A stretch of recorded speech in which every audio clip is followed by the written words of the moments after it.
రైలు ఎప్పుడు రిటైర్ అవుతుందో తెలుసా? ఆ తర్వాత దాన్ని ఎలా వాడతారంటే, మనుషులైనా వస్తువులైనా ఎంత జాగ్రత్తగా చూసుకున్నా ఒక స్టేజ్ వచ్చేసరికి మూలన పడతాయి. సైకిల్ డైలీ వాడితే 4 ఏళ్ళు వస్తుందేమో, బైక్ ప్రతి సంవత్సరం మరమ్మతులు చేయించాలి, కారు కూడా అంతే. అలా రైలు ఎన్ని ఏళ్ళు వస్తుంది? అంత పెద్ద రైలుని ఎన్ని ఏళ్ళకు ఒకసారి రిపేర్ చేస్తుంటారు? రైలుకు రిటైర్ అయ్యే వయసు ఎప్పుడు? భారతీయ రైల్వేలు ఆసియాలో 2వ అతిపెద్ద రైలు నెట్వర్క్, ప్రపంచంలో 4వ అతిపెద్ద రైలు నెట్వర్క్.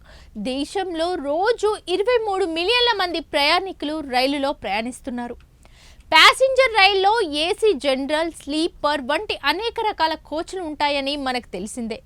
ప్యాసింజర్ రైలు ఎప్పుడు రిటైర్ అవుతుంది, దాని తర్వాత ఏం జరుగుతుంది, చాలామందికి తెలియదు.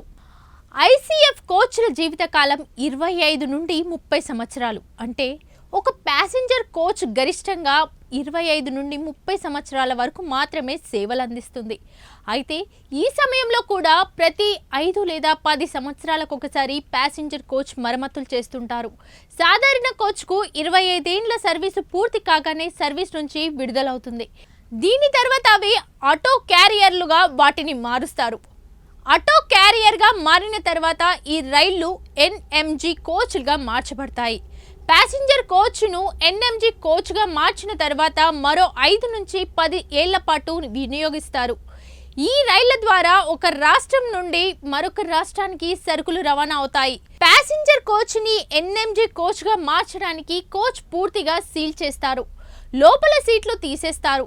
ఫ్యాన్, లైట్ స్విచ్ తీసేస్తారు. కార్లు, మినీ ట్రక్కులు, ట్రక్కర్లలో సులభంగా లోడ్, అన్లోడ్ చేసుకునే విధంగా దీన్ని సిద్ధం చేస్తారు. అలా ఒక రైలుని దాని జీవితకాలం బట్టి వివిధ దశల్లో వాడుతుంటారు. చివరికి అది దేనికి పనికిరాదు అంటే అప్పుడు పక్కన పడేస్తారు.